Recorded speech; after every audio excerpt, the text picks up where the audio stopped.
बिस्मिल्लाहिर्रहमानिर्रहीम। अस्सलाम वालेकुम नाज़रीन, मैं अहमद फ़वाद हूँ और आप मेरा यूट्यूब चैनल देख रहे हैं।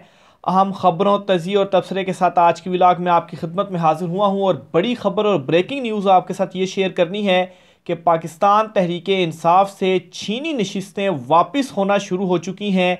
दोबारा गिनती के बाद अहम तीन और एक्सक्लूसिव डिटेल्स शेयर करेंगे कि कौन कौन सी नशिस्तें जो पाकिस्तान तहरीक इंसाफ से छीनी गई दोबारा गिनती हुई है और दोबारा गिनती होने के बाद पाकिस्तान तहरीक इंसाफ के जो आज़ाद उम्मीदवार थे हिमायत याफ्ता, उनको वो नशिस्तें वापस मिली हैं और उनकी जीत का ऐलान हुआ है। तफसीलात क्या हैं आपके साथ शेयर करेंगे। दूसरे नंबर पर नाजरीन कुछ अहम तरीन सबूत आपके सामने रखूंगा और फॉर्म 45 के मुताबिक ओवरऑल जो नतीजा है वो भी आपके सामने रखूंगा, क्योंकि दूसरी तरफ इलेक्शन कमीशन ऑफ पाकिस्तान ने भी अपना जो हतमी जो एक फाइनल रिजल्ट था वो जारी कर दिया, लेकिन वो फॉर्म 47 के मुताबिक था। लेकिन फॉर्म 45 के मुताबिक हतमी नतीजा क्या है और असल नतीजा फॉर्म 45 ही है। और इसी फॉर्म 45 के मुकाबले की वजह से अदालतों से पाकिस्तान तहरीक इंसाफ को वो नशिस्तें जो कि अभी उन्हें वापस नहीं मिली और फॉर्म 45 जारी हुए हैं वो पाकिस्तान तहरीक इंसाफ को वापस मिलेंगी और बुनियाद वो फॉर्म 45 होगा और इसके सामने फॉर्म 47 की कोई अहमियत नहीं है। फॉर्म 45 के मुताबिक सबूतों के साथ कुछ एक्सक्लूसिव फिगर्स हैं वो भी आपके साथ शेयर करनी है।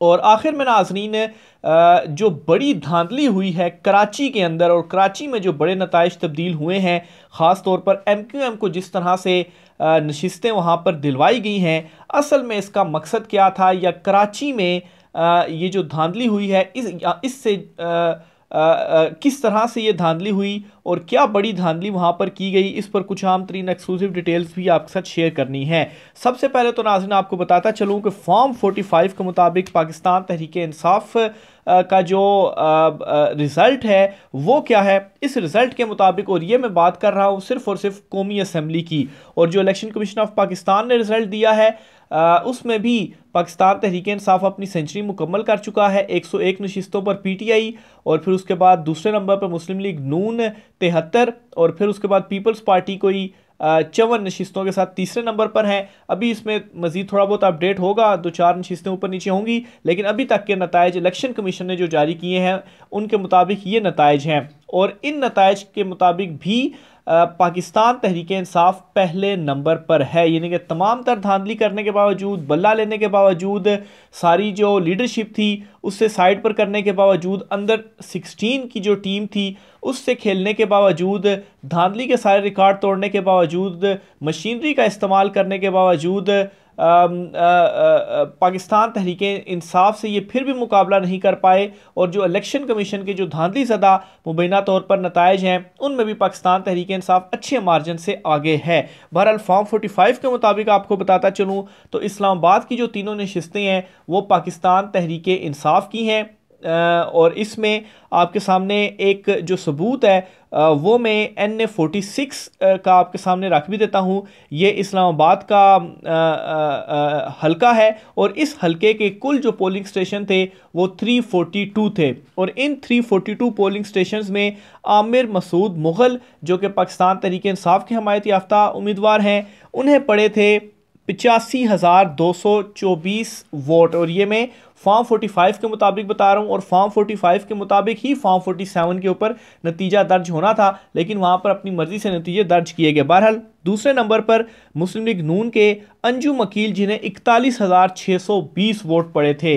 तो आलमोस्ट नाजरीन ये कोई 40,000 से भी ज़्यादा वोट बनते हैं जो कि पाकिस्तान तहरीक इंसाफ के हमायत याफ्ता उम्मीदवार आमिर मसूद मुगल जो हैं वो जीते हैं। और यही क्लेम वो कर रहे हैं, शुएब शाहीन भी यही क्लेम कर रहे हैं कि 40-50 हज़ार वोटों से ज़्यादा उनकी लीड थी। लेकिन अचानक से बाद में जो रिज़ल्ट आया, रिज़ल्ट रुकने के बाद उसमें अचानक से जो नतीजा था वो तब्दील हुआ और ये सारे के सारे जो फॉर्म 45 हैं सबूत के तौर पर मौजूद हैं और ये शेयर किए गए हैं पाकिस्तान तहरीक इंसाफ की जानिब से बाकायदा तौर पर। और वैसे भी उन्होंने अपने फेसबुक पेज के ऊपर भी डिटेल्स शेयर कर दी हैं कि वहाँ पर भी किसी हलके का आप अगर मैसेज करें तो सबूतों के साथ आपको फॉर्म 45 और फॉर्म 47 और कैसे धांधली हुई डिटेल्स वो वहाँ से मिल जाएंगी। लेकिन एक हलके की जो एग्जाम्पल है, एग्जाम्पल के तौर पर मैंने आपके सामने रख दिया कि उसका फॉर्म 45 के मुताबिक क्या नतीजा था, लेकिन 47 में नून लीग के जो उम्मीदवार थे उनको जितवा दिया गया, अपनी मर्जी के जो नताइज थे वो मुबैना तौर पर दर्ज किए गए। बहरहाल इस्लामाबाद की तीनों नशिस्तें पाकिस्तान तहरीक इंसाफ की हैं। फॉर्म 45 के मुताबिक बलूचिस्तान की 16 में से 4 नशिस्तों पर पीटीआई जीती है। इसी तरह से पंजाब की 141 में से 109 जो नशिस्तें हैं इन पर पाकिस्तान तहरीक इंसाफ जीती है। सिंध की 61 में से 21 नशिस्तों पर पाकिस्तान तहरीक इंसाफ, केपी की 44 में से 42 पर पाकिस्तान तहरीक इंसाफ। अच्छा, वैसे तो पाकिस्तान तहरीक इंसाफ ने क्लीन स्वीप किया है, लेकिन उसके बावजूद भी कुछ नशिस्तें दूसरी जमातों ने भी हासिल की हैं, लेकिन वो जो दूसरी जमातों को मिली भी हैं नशिस्तें, उनमें भी पाकिस्तान तहरीक इंसाफ के साथ धांधली हुई है। और 44 में से 42 पाकिस्तान तहरीक इंसाफ की केपी में है। और यूं अगर टोटल किया जाए, ये कौमी असम्बली की मैं बात कर रहा हूं, तो जो 265 हलकों में इलेक्शन हुआ है, वैसे तो 266 में होना था लेकिन एक हलके में इलेक्शन नहीं हुआ, 265 हलकों में जो इलेक्शन हुआ है बराह रास्त, उनमें से 179 का जो फिगर है वो पाकिस्तान तहरीक इंसाफ का है। और इलेक्शन कमीशन क्या फिगर दे रहा है जी पाकिस्तान तहरीक इंसाफ को, वो 101 का दे रहा है। और बाकी जो है वो नून लीग, और उनमें उन्होंने जो नशिस्तें हैं वो बांट दी हैं। हालांकि नून लीग की हालत यह है कि 15 से 20, ज़्यादा भी आप हद मार लें तो 20 है, 15 से 20 नशिस्तों से ज़्यादा मुस्लिम लीग नून की नशिस्तें नहीं हैं। लेकिन रात गए अचानक से चीफ इलेक्शन कमिश्नर जो है वो बगैर प्रोटोकॉल के, ये जब इतला मिली कि गाड़ी में वो इलेक्शन कमीशन से अचानक गए, फिर उसके बाद अचानक से जो रिज़ल्ट थे वो रुक गए, और फिर जब आना शुरू हुए तो 100 से ऊपर टपी ही नहीं पाकिस्तान तहरीक इंसाफ। और फिर बड़ी मुश्किलों से 101 अभी जो लेटेस्ट जो रिजल्ट्स सामने आ रहे हैं, इनमें ऊपर नीचे होगा 2-4 सीटों में, लेकिन 101 सीटें आप अपने जहन में रखें। लेकिन फॉर्म 45 के मुताबिक पाकिस्तान तहरीक इंसाफ 179 के ऊपर जीत चुकी है। और अदालतों में जब ये मामले जाएंगे तो 15-20 सीटें तो ऐसी हैं जहां पर बिल्कुल बहुत ही चीज़ें वाज़ेह हैं। यानी कि ये मैंने आपके सामने NA 46 इस्लामाबाद की एक एग्जांपल रखी है, यहाँ पर तो बहुत ही वाज़ेह है। फिर इसी तरह से जो और कुछ हल्के हैं वहाँ पर थोड़ा फाइट करना पड़ेगा, लेकिन वो भी पाकिस्तान तहरीक इंसाफ की सीटें हैं। तो ये फॉर्म 45 के मुताबिक अथेंटिक रिजल्ट्स हैं, अथेंटिक फिगर्स हैं जो मैं आपके साथ शेयर कर रहा हूँ। तो असल रिजल्ट्स ये हैं, पाकिस्तान तहरीक इंसाफ 265 में से 179 जो नशिस्तें हैं वो उन्होंने हासिल की हैं। इसी तरीके से दोबारा गिनती के बाद पाकिस्तान तहरीक इंसाफ को जो नशिस्तें वापस मिली हैं उनकी तरफ मैं आता हूँ। एक तो नशिस्त है जी NA 62 की, और यहाँ पर पहले जो थे पाकिस्तान तहरीक इंसाफ के हिमायत याफ्ता उम्मीदवार चौधरी इलियास, उनको हरवाया गया था। लेकिन जब दोबारा काउंटिंग हुई तो चौधरी इलियास दोबारा काउंटिंग के बाद ये हल्का जीत गए। तो नंबर 1 हल्का पाकिस्तान तहरीक इंसाफ को ये वाला मिला। फिर जो दूसरा हल्का पाकिस्तान तहरीक इंसाफ को वापस मिला वो इंजीनियर अमीर मकाम जो हैं उनका वाला हल्का मिला।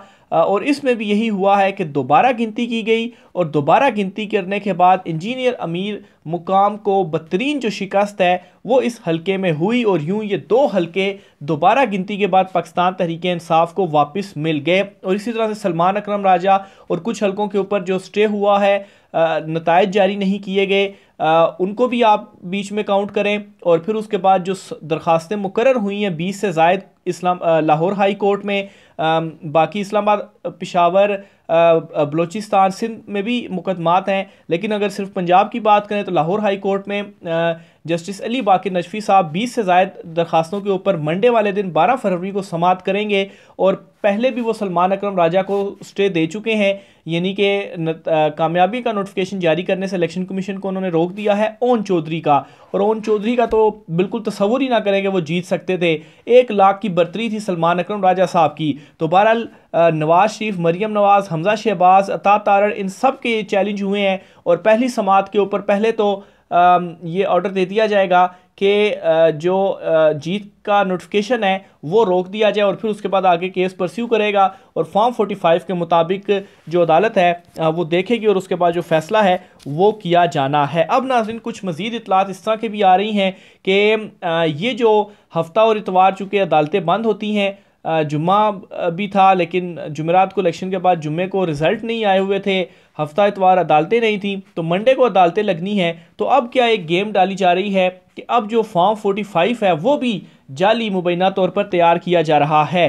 तो फैज़ान खान साहब हैं, सहाफ़ी हैं, हमारे कोलीग हैं, इन्होंने ये बताया है, ट्वीट किया है और उस ट्वीट में उन्होंने कहा है जी कि इतलात कुछ इस तरह की आ रही हैं कि जाली फॉर्म 45 भी बनाए जा रहे हैं, क्योंकि फॉर्म 47 जो है उसकी कोई हैसियत नहीं है फॉर्म 45 के मुकाबले में। जहां पर फॉर्म 45 होगा तो फॉर्म 47 को उड़ा दिया जाएगा, हतमी नतीजा दोबारा से कैलकुलेट करके फॉर्म 45 से टोटल करने के बाद दे दिया जाएगा। लेकिन अब उन हलकों में जाली फॉर्म 45 भी बनाया जा रहा है, ताकि अगर पीटीआई ये लेकर आती है तो उसके मुकाबले में ये जाली फॉर्म 45 जो हैं वो सामने रखे जा सकें। तो बहरहाल इस तरह की जो इतलात हैं वो आ रही हैं, लेकिन अब सारी गेम फिर से अदलिया के ऊपर इस वक्त आ चुकी है। अब अदलिया इस मरतबा क्या करती है पाकिस्तान तहरीक इंसाफ के साथ, क्योंकि एक मरतबा तो अदलिया ही बल्ला ले चुकी है। खैर पेशावर हाई कोर्ट ने तो वापस दे दिया था, लेकिन फिर काजी फ़ाइज़ ईसा चीफ जस्टिस सुप्रीम कोर्ट, उन्होंने फिर जो है वो ये अगेंस्ट फैसला दिया। तो इस मरतबा अदलिया का भी एक बड़ा इम्तिहान है कि वो सारी चीज़ों को किस तरह से देखती है। और जिस जमात को असल में मैंडेट दिया है अवाम ने, सबको मालूम है, सब यही बात कर रहे हैं, उस जमात को मैंडेट, उस जमात की जो सीटें हैं वो वापस करती है या नहीं करती है, एक बड़ा इम्तिहान होगा अदलिया का भी।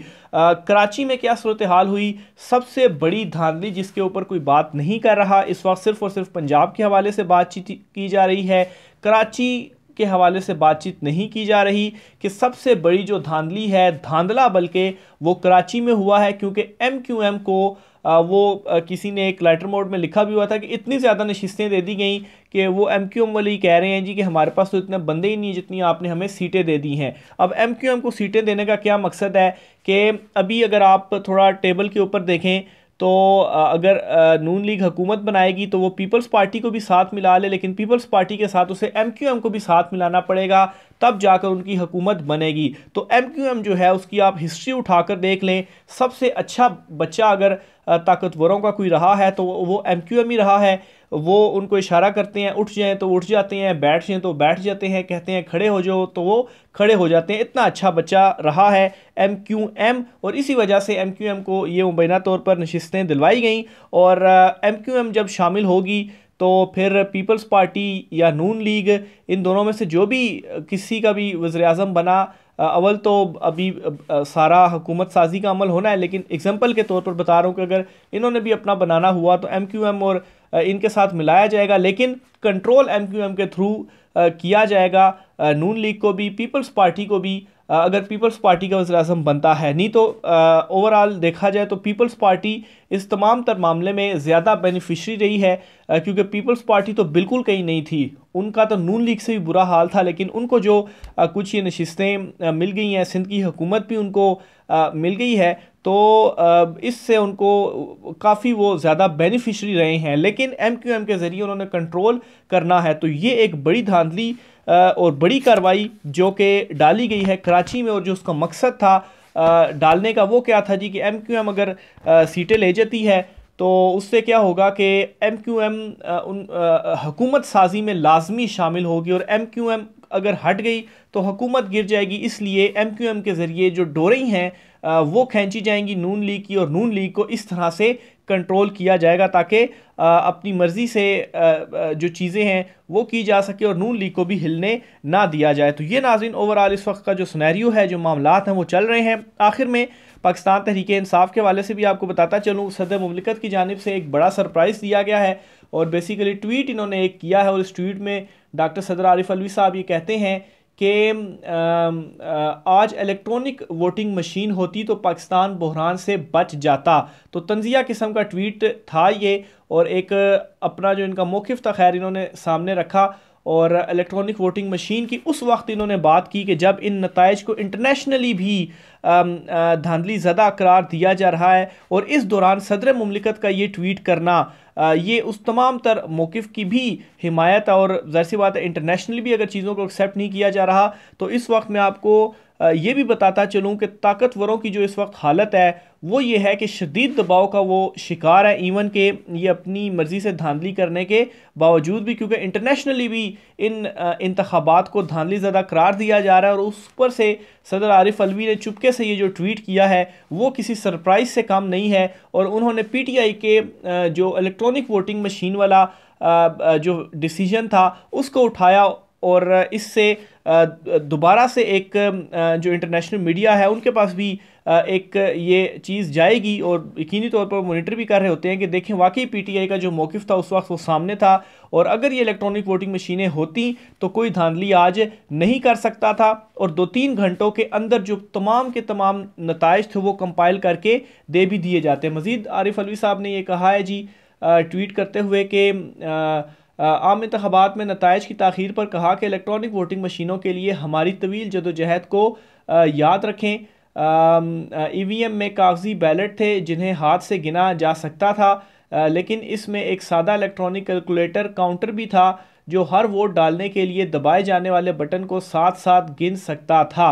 तो बहरहाल जी ये डॉक्टर आरिफ अलवी साहब जो हैं इनकी जानिब से एक अहम तरीन जो ट्वीट है वो किया गया है। पाकिस्तान तहरीक इंसाफ ने एक हिकमत अमली बनाई है और हुकूमत साजी के लिए वीलॉग थोड़ा लंबा हो रहा है, बस मैं 10 सेकंड लूँगा। वफाक में बैरिस्टर उमैर न्याजी जो है तमाम आज़ाद उम्मीदवारों को इकट्ठा करेंगे। हुकूमत साजी यहाँ पर वफाक में बैरिस्टर उमैर न्याजी करेंगे, KPK में अली अमीन गंडापुर, और पंजाब में मियाँ असलम इकबाल जो हैं वो ये तमाम जो चीज़ें हैं उनको मैनेज करेंगे। ये पाकिस्तान तहरीक इंसाफ ने अपनी हिकमत अमली में अनाउंस कर दिया है। राय का इज़हार कीजिएगा। इजाज़त दीजिए। अल्लाह हाफ़िज़।